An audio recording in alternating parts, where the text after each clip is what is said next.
Welcome to Cape of Good Hope. In this video, we are going to discuss the first chapter of NCERT Class 6, which says the Earth in the Solar System. Solar system कई सारी objects से बनी होती हैं, जैसे कि stars, planets and other celestial objects. कुछ stones और गैसेस से बनी होती हैं ये जो सारी ऑब्जेक्ट्स हैं.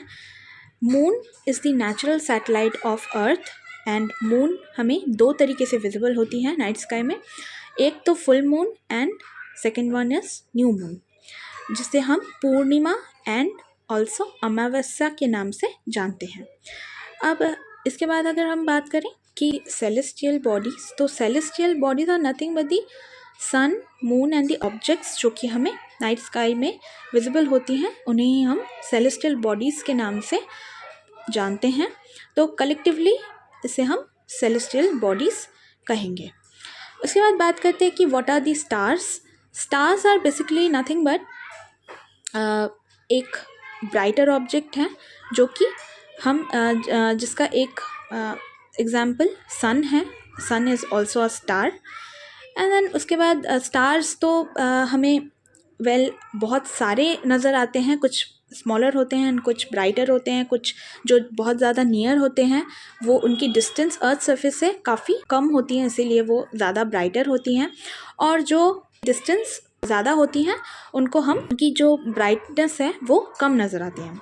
इसके बाद हम देखते हैं कि what is constellation. Constellation is nothing but the group of stars. अब कॉन्स्टेलेशन क्या है? ग्रुप ऑफ स्टार्स जो कि जिसको हम कलेक्टिवली कॉन्स्टेलेशन कहते हैं. तो there are so many constellation also space में हमें नज़र आती हैं. तो Ursa Major is one of them. Saptarishi Mandal is one of them. तो ये जो सप्तर्षि मंडल टोटल 7 स्टार्स यानी कि 7 टोटल कलेक्टिवली स्टार्स से बनी होती हैं. और ये जो विजिबल होती हैं आपको रात के स्काई में, उसे हम कॉन्स्टेलेशन के नाम से जानते हैं. उर्सा मेजर अगर ऐसा कहा जाए कि whether Ursa Major is the constellation और नॉट, तो yes, Ursa Major is the constellation. And then इसके बाद अगर हम पोल स्टार के बारे में बात करें तो नॉर्थ स्काई में अगर कोई भी बहुत ज़्यादा ब्राइटर ऑब्जेक्ट आपको दिखाई दे रही है तो that is nothing but the pole star. Now pole star की एक अगर हम बात करें कि अब देख सकते हैं कि पोल स्टार को हम लोकेट कर सकते हैं with the position of Saptarishi, with the help of Saptarishi. तो the position of the pole star with the help of Saptarishi इसे हम लोकेट कर सकते हैं. तो लोकेट अगर करना हो आपको पोल स्टार तो किसके सहारे हम करेंगे? तो सप्तर्षि के सहारे हम इसको लोकेट कर सकते हैं. इसके बाद आ जाते हैं the next part which is planets. Now there are so many planets. We all know that Mars, Jupiter, Venus, Neptune, there are so many planets. Planets की खुद की अपनी कोई लाइट नहीं होती, वो किसी की लाइट से आलोकित होती हैं, ये हम सभी को पता है. एंड देन बात करते हैं कि सोलर सिस्टम में और भी जितने भी जो भी ऑब्जेक्ट्स होते हैं, आप देख सकते हैं यहाँ पर एस्ट्रॉयड बेल्ट किस तरीके से सन एंड अदर जो प्लैनेट्स हैं उनके बीचों बीच आपको नज़र आएंगी. और ये जो सारी जितनी भी, इसको अगर हम फुल स्क्रीन में देखें तो इस तरीके से कुछ विजिबल होगा, आपको देख सकते हैं. देन इसके बाद हम चलेंगे in the next section which is talking about the sun and the planets.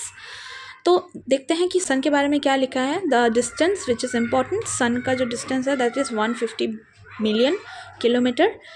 And then extremely hot gases से बनी होती हैं. एंड उसके बाद देखते हैं कि प्लैनेट्स किसे कहते हैं. Planets, there are total 8 planets. अगर क्रोनोलॉजी में याद रखने की कोशिश करें तो इस तरीके से आपको याद रखने में हेल्प हो, इजी वे में दिया गया है, अब देख सकते हैं. इसके बाद हम बात करते हैं कि there are also other objects. Also orbit के बारे में स्पेसिफिकली अगर हम बात करें तो ऑर्बिट कुछ भी नहीं है, ये एक इलोंगेटेड पाथ है जिस पाथ को फॉलो करके जितनी भी जो भी बॉडीज़ हैं वो रोटेट करती हैं. It takes about 88 days to complete one round around its orbit. यानी कि मर्क्यूरी को 88 डेज़ का समय लगता है सन को टोटल एक राउंड सन का कंप्लीट करने में. ना इसके बाद हम बात करते हैं कि Pluto also was considered as a planet, जो कि अभी इंटरनेशनल एस्ट्रोनॉमिकल यूनियन ने डिसीजन जो लिया है कि प्लूटो अदर सेलेस्टियल ऑब्जेक्ट्स जो है उनको डिस्कवर किया गया था, मे कॉल दी डुआफ प्लैनेट। इन सभी को हम डुआफ प्लैनेट के नाम से जानते हैं। उसके बाद हम बात करते हैं कि अर्थ किसे कहते हैं। उसके बाद बात करते हैं अर्थ के बारे में। अर्थ का जो शेप है दैट इज़ इम्पॉर्टेंट। अर्थ की शेप को हम स्पेसिफिकली जियोइड के नाम से जानते हैं, दिस इज़ इम्पॉर्टेंट। एंड उसके बाद जियोइड जो है वो एक अर्थ लाइक शेप है, तो अर्थ लाइक शेप को हम जियोइड के नाम से जानते हैं। इसके बाद कुछ फेवरेबल कंडीशंस होती हैं जो लाइफ को सपोर्ट करती हैं, सिर्फ अर्थ में ही देखा जाता है। जितनी भी फ्लोरा एंड फोना होती हैं वो आपको अर्थ में देखने को मिलेगी। It is also considered as blue planet. Then इसके बाद बात करते हैं what is moon. Moon is the natural satellite of earth, जिसकी डिस्टेंस है 3,84,400 किलोमीटर, जिस away from earth surface. And then 27 days का टाइम लगता है इसे टोटल कवर करने में। देन उसके बाद बात करते हैं कि व्हाट इज़ सैटेलाइट। तो सैटेलाइट एक सेलेस्टियल बॉडी है जो कि मूव करती है planets the same way as the planets move around the sun.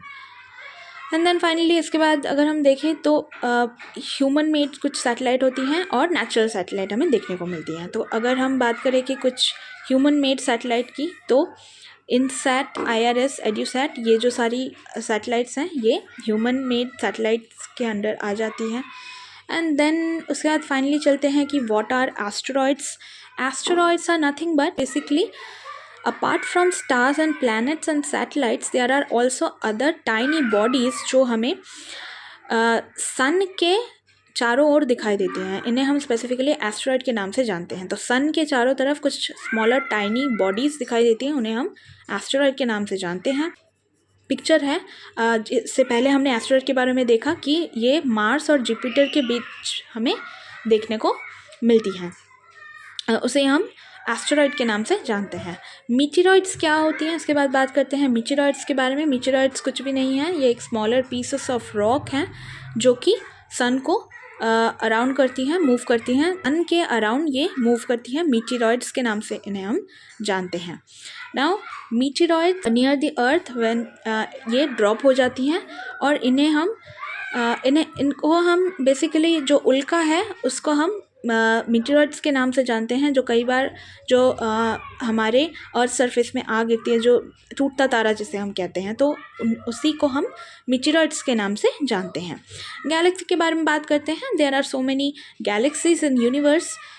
Space में आपको कई सारी गैलेक्सीज देखने को मिलेगी, जिससे हम जिस गैलेक्सी से बिलोंग करते हैं दैट इज़ कॉल्ड दी आकाश गंगा जिसका नाम है। And it is also the Galaxy जिसमें हमें सन, मून एंड अदर जितने भी प्लैनेट्स हैं वो विजिबल होती हैं। उसके बाद बात करते हैं कि जो ये जो सिस्टम है, the Galaxy is the billions of stars and clouds and dust and gases से बनी है।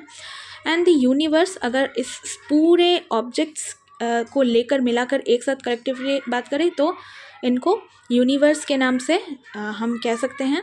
और difficult to imagine, it is way more bigger than we imagine. And then finally यही थी आपकी टोटल चैप्टर।